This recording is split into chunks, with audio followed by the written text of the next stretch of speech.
À travers cette vidéo, je vais vous montrer comment la notation X à Z permet de déterminer la composition totale d'un atome.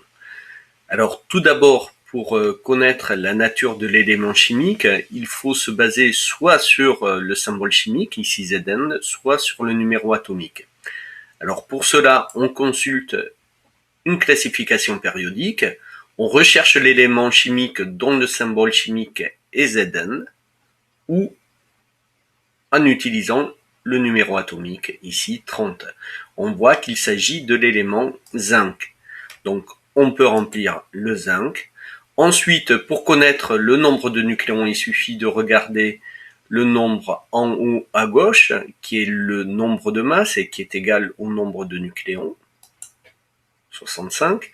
Le nombre de protons, il est indiqué ici, il s'appelle le numéro atomique. Et enfin, pour avoir le nombre de neutrons, il suffit de faire une soustraction. En effet, les nucléons sont les protons et les neutrons. Donc il y a 65 nucléons, dont 30 sont des protons. Donc 35 sont des neutrons. Pour connaître le nombre d'électrons, il suffit de se rappeler qu'un atome est électriquement neutre. Et donc le nombre de protons est égal au nombre d'électrons. Voilà. Exemple 2. Cette fois-ci, pour déterminer la nature chimique de l'élément, on ne pourra pas utiliser le numéro atomique, car il n'est pas donné.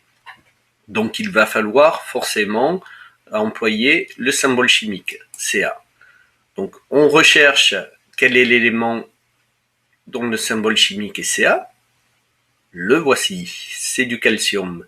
Et on note son numéro atomique qui vaut 20. Donc élément calcium, le numéro atomique vaut 20, donc c'est 20 protons. On peut l'indiquer ici. Donc numéro atomique 20. Ensuite, cet atome possède 42 nucléons, dont 20 sont des protons, et donc il reste 22 neutrons. La neutralité électrique est toujours assurée par un nombre égal de protons et d'électrons, soit 20.